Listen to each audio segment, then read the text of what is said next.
মানুষ কাকে বলে, এটা আমার আখেরি পয়েন্ট। মানুষ কাকে বলে? মানুষ হচ্ছে সেই ব্যক্তি যেই ব্যক্তির মাধ্যমে অন্য মানুষ উপকৃত হয়।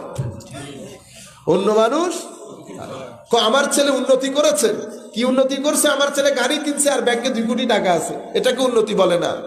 উন্নতি কখন বলবো? যখন আপনার ছেলের মাধ্যমে আশেপাশের এলাকার লোকের উপকার হবে, তখন আপনার ছেলে উন্নতি করেছে। যখন আপনার ছেলের প্রশংসা করবে মানুষ, তখন আমি বলবো আপনার ছেলে কি করেছে। যখন আপনার ছেলের সিনার ভিতরে শক্তি থাকবে, কি শক্তি? পজিটিভ শক্তি। কি শক্তি? পজিটিভ এনার্জি, যেটাকে আমরা নূর বলি। নূর, পজিটিভ এনার্জি থাকবে। সে যেখানে যায় 10-12 জন ছেলে তার সাথে হয়, তার কথা শুনে সেই ছেলেগুলো তার মাধ্যমে উদ্বুদ্ধ হয়, তারও গ্রামের কাজে লাগে। এটাকে বলে পজিটিভ এনার্জি। ছেলে ভিতরে বানাইছেন এটিএম মেশিন, এনার্জি তো দূরের কথা, ছেলে ঠিক নাই। আপনি বলতেছেন আপনি ছেলেকে মানুষ করার জন্য আত্মীয় স্বজন ছেড়ে ঢাকায় নিয়ে গেছেন না। মানুষের মতো মানুষ সেই ব্যক্তি যেই ব্যক্তি আল্লাহ তার স্রষ্টার অধিকার এবং তার সৃষ্টিকর অধিকার নিয়ে সচেতন হয়। স্রষ্টার যে অধিকার, স্রষ্টার প্রতি যে দায়িত্ববোধ সেটাও পালন করে, সৃষ্টির প্রতি যে দায়িত্ববোধ সেটাও পালন করে, তাকে বলে মানুষ।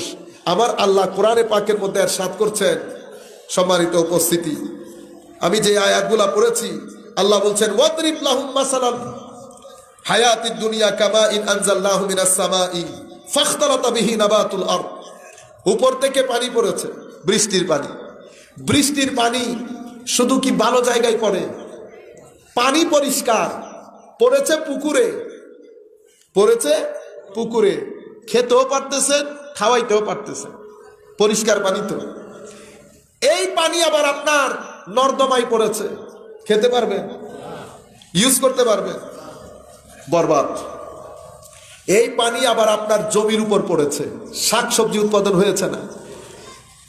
ঠিক যেভাবে পানির মাধ্যমে যেই উপকৃত হওয়ার উপকৃত হয়েছে, যা উঠার উঠেছে, যা নষ্ট হওয়ার নষ্ট হয়েছে, ঠিক সেভাবে কোরআন এবং সুন্নাহর পানি আমার সিনার মধ্যে পতিত হয়েছে। কিছু সিনা পুকুরের মতো পবিত্র, হায় হায়, তারা এটা ধারণ করেছে, বলেছে, মানুষও পান করেছে। এই যে এখন পান করতেছে, আমার কথা বলতেছি না, আলেমদের কথা বলতেছি, পান করেছে, এটার মাধ্যমে মানুষ উপকৃত হচ্ছে।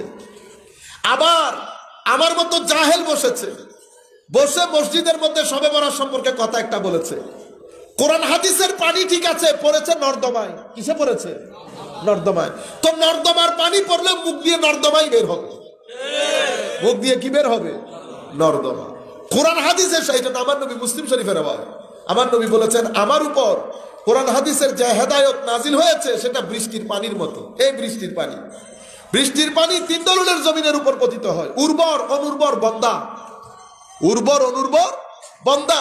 উর্বর জমির উপর যখন বৃষ্টির পানি পতিত হয়, ফলে ফুলে সুশোভিত করে, মানুষ খায়, পরিন্দা চরিন্দা সবাই খেয়ে জীবন ধারণ করে।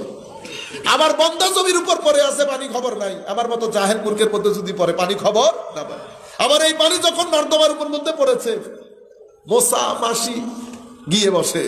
সুতরাং আবার আল্লাহ বলছেন ওয়াদরিব লাহুম মাসালাল হায়াতিদ দুনিয়া কামা ইন আনজালনাহু মিনাস সামা। পানি পড়েছে, পানি পড়ার পরে স্রোত তৈরি হয়েছে, সেই স্রোত উপর থেকে ময়লা আবর্জনা জমে পানি, পানি ফোম হয় না, ফোম, ফোমের মতো, এটাকে বলে জাবাদার রাবিয়া। জাবাদার রাবিয়া মানে সমস্ত ময়লা আবর্জনা জমে সাদা ফোমের মতো হয়ে যায়। দেখেন না আপনি কোরআন শরীফের কথা, নিচের পানিগুলো স্থির থাকে, পানি যেগুলো ফোম, ফোমগুলো উপর থেকে দূর থেকে দেখা যায়, ঠিক না? ময়লা আবর্জনা। তো এখানে যখন ময়লা আবর্জনা জমে, এখানে যখন ময়লা আবর্জনা জমে, ওই জবান দিয়ে এই খতরনাক কথাগুলা বের হয়, এই খতরনাক কথাগুলা বের হয়।